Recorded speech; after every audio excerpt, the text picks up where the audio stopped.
When Nintendo finally launched the Switch's online service with boring NES games, fans were pretty bummed, and with one underwhelming game after another, Switch owners started rallying in front of Nintendo HQ with the biggest bag of dog doo-doo of all time. But just before they could set it on fire, Super Nintendo games magically showed up to delay the inevitable. However, even my dingus father-in-law knows that once the masses grow tired of Super Nintendo games, the angry mob's just gonna get that bag of dog doo-doo out of the shed and march right back to Nintendo demanding more. And yeah, Nintendo's next obvious solution to avoid catastrophe to be to add N64 or even Game Boy Color games to the service, but I already made videos on which 20 games from those libraries Nintendo should start off with, and we all know that it wouldn't be too long before Switch owners got tired of those libraries as well, because in 2020, gamers just can't seem to get enough. I mean, am I right? But before I save Nintendo yet again by telling them which 20 GameCube games to start their service off with, just keep in mind that this isn't a video about the 20 best GameCube games of all time, but rather which games would be the best to start with on their online service before the rest of the essentials spice things up later on. I mean, after all, the Switch didn't bring Mario 2 or Donkey Kong Country to the NES and Super Nintendo libraries right away. And also, much like the first two videos I made, try to keep in mind that I'm taking third-party royalties into consideration as well. So sit back in your customized YouTube viewing stool, tell your Uncle Jerry to shut his pie hole before I come over there and shut it for him, press the subscribe button if you haven't already, and allow me, the world's number 7 Little League baseball player, Cameron all one word, to tell you the 20 best GameCube games to start with on the Nintendo Switch's online service. Number 1. Super Mario Sunshine. Including Super Mario Sunshine in a GameCube collection is about as obvious as the fact that my children are clearly mine and that my wife Chili never cheated on me with anyone else. People have been asking for an HD remake of Super Mario Sunshine for quite a while now, but as great as that'd be, I don't think the game really needs a whole lot added to it to make it worthy of a re-release. I mean, an HD remaster, sure, but an HD remake? I don't think so.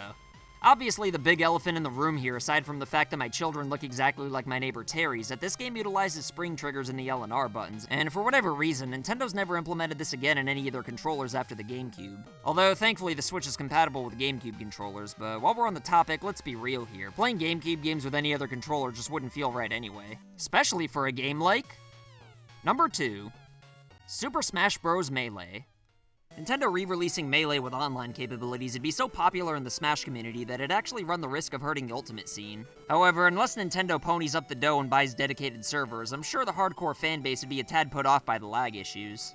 I would call Melee a GameCube launch game, but for whatever reason, it actually came out 3 days after the GameCube's North American launch, and I don't really know whose fault that is, but I think this game deserves a do-over at being a GameCube launch title on the Nintendo Switch. Or, you know, I guess Nintendo could be winkies about it and make us wait an extra 3 days. That works too, I guess. Number 3. The Legend of Zelda Wind Waker. To be honest, I kinda have mixed feelings about including Wind Waker here, because the Wii U had an HD remake with a few improvements made, and I kinda feel like that's how every GameCube game should be treated. I mean, there's enough classic GameCube games to where Nintendo could remaster one every month in 2021 for the 20th anniversary and call it GameCube year, wink wink. But on second thought, maybe we don't need to be reminded of the fact that the GameCube's already 20 years old. I mean, it just makes me feel like I'm only a few steps away from needing prostate exams on a regular basis. As for Wind Waker, though, it's pretty essential if we're talking about building a GameCube library, and now that people aren't being babies about the fact that it's cel-shaded, fans can finally appreciate how great this game truly is. Again. Number 4. Mario Party 4.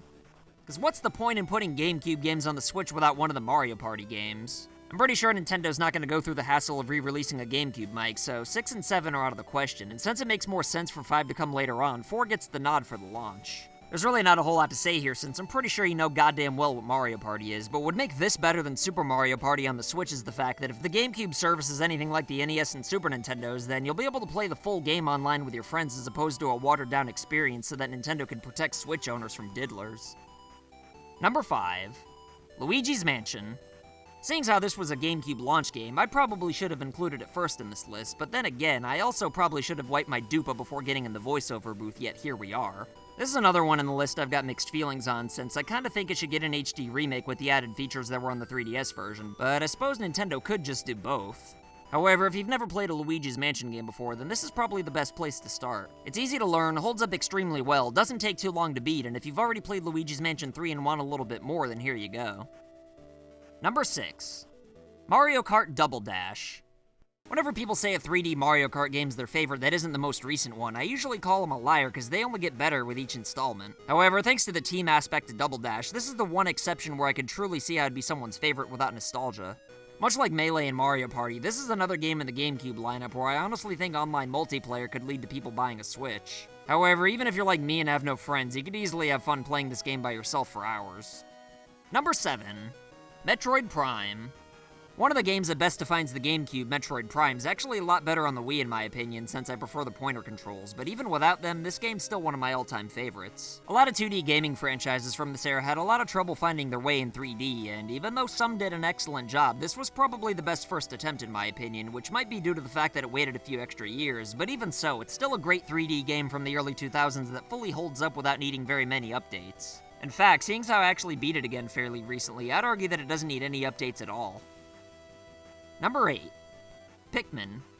It's kind of hard to believe that the GameCube wasn't that successful when you think about how many great games it had within its first year, but sadly, this was during a time where most people who grew up with Nintendo were going through their rebellious phases in high school, and it wasn't until way later where people realized how great Pikmin truly is. In fact, I'd argue that we still haven't even reached that point yet, seeing as how there were only like 10 people who bought a Wii U, and only half of them bought Pikmin 3, and because nobody played Hey Pikmin, seeing as how it came out on the 3DS during its twilight years. And besides, even though I personally love that game, it's definitely not Pikmin at its finest.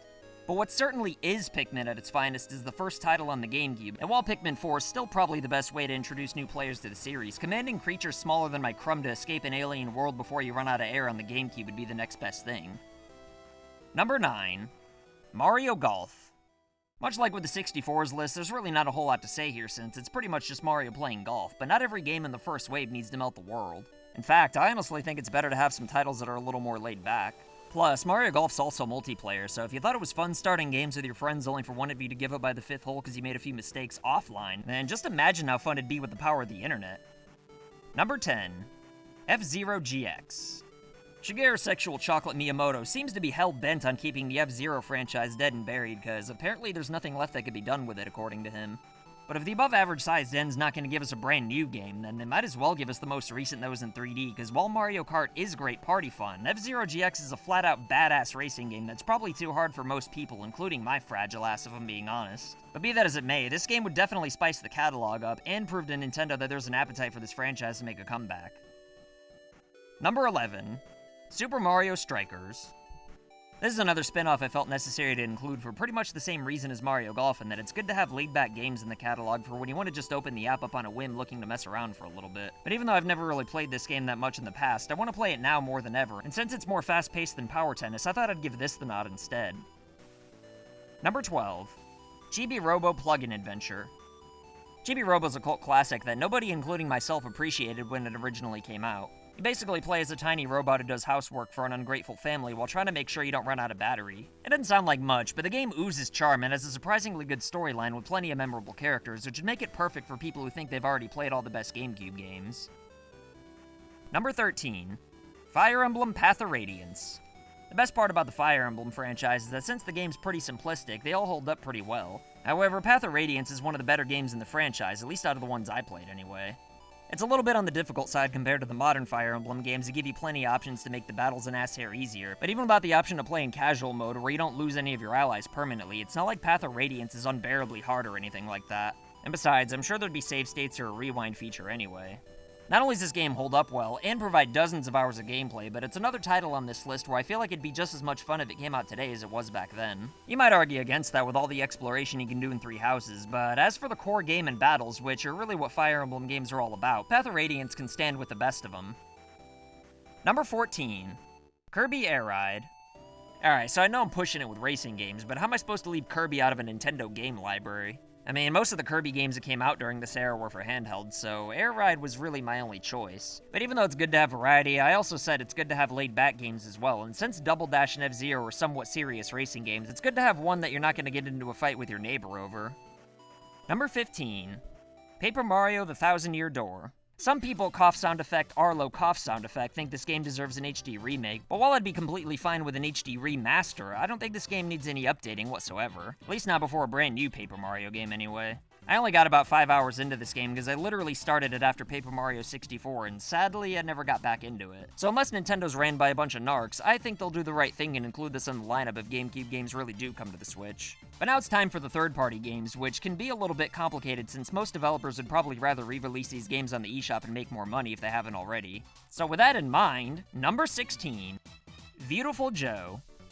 I'd rather not include games that were multiplats or timed exclusives, but the GameCube didn't really have a whole lot of outside support on their multicolored lunchbox. However, with that being said, when anyone's talking about Beautiful Joe, I at least think about the GameCube version. And since this game was never re-released for whatever reason, the Switch's online service is just as good a place as any.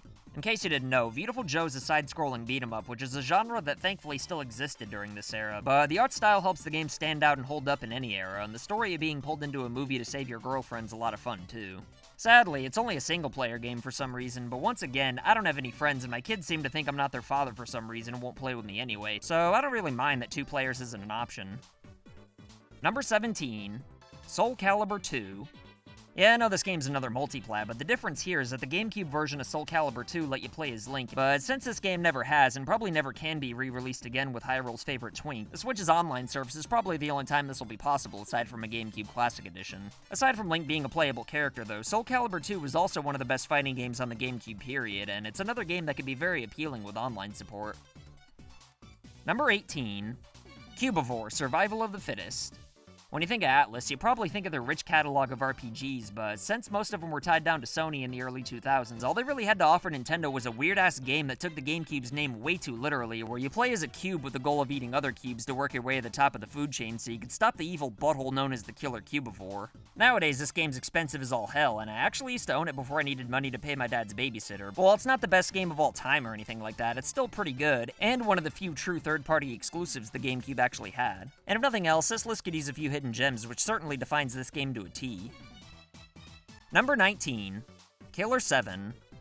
That's right, now we're getting into bad boy territory with the M-rated games, and while I'm not sure Nintendo would even want these kinds of games on their service in the first place, I'm putting them here anyway. And you know what, if Nintendo doesn't want that flaming bag of poop on their stoop, then they'd better listen to me, damn it. I'm pretty sure I'm gonna get duped down in the comments for picking the M-rated Capcom game on the GameCube that's not Resident Evil 4, but since that game's already being sold on the eShop, I'm pretty sure Capcom would never allow it to show up on the online service where people could pretty much play it for free. Obviously, it's not as good as RE4, and it really probably is too graphic for the Switch's online service, but I think this game's pretty underrated.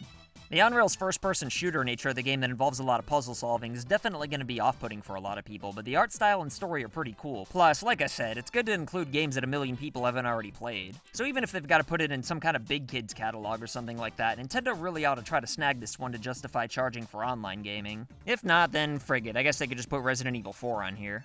That's always fun. Number 20, Metal Gear Solid Twin Snakes. This is a remake of the original Metal Gear Solid that was on the GameCube, and I have no idea why it's still never been re-released to this day. I mean, the original on the PS1's great and everything, don't get me wrong, but you'd think that since Konami likes money, they would have either included this in the previous Metal Gear Solid collections or make an HD remaster of it or something. Maybe they're not allowed to re-release it because Mario, Yoshi, and a GameCube appear in Otacon's office, but even though Konami probably still has beef with Hideo Kojima, they should at least let Nintendo put this on the Switch's online service and/or GameCube Classic Edition, because it would definitely be a very convincing selling point. But anyway, what 20 GameCube games would you lead the Switch's online service with? Do you think I did a pretty good job, or are you mad that I chose to save Eternal Darkness for later? Either way, let me know what you think in the comments below, and as always, I'll try my goddamnedest to respond to everybody. But let me tell you, if there's 2 GameCube games that were even better than Mario Sunshine and Metroid Prime, then it would definitely be today's patrons of the day, Red Jar and the Beholder. If you want to be badasses like these two, then consider supporting FU Game Crew on Patreon for loot boxes in the mail and other wacky rewards. And if you want to make a cameo, then send pictures or videos of you rocking any FU Game Crew merch like these legendary human beings you see before you. As always, like and share this video anywhere on the internet to help this channel grow. And if you want to prove that you're not down with registered sex offenders, then go ahead and press the subscribe button if you haven't already. My name's Cameron, all one word, and I'll be back with more videos soon. So I want to say thank you to your loyalty, thank you for your support.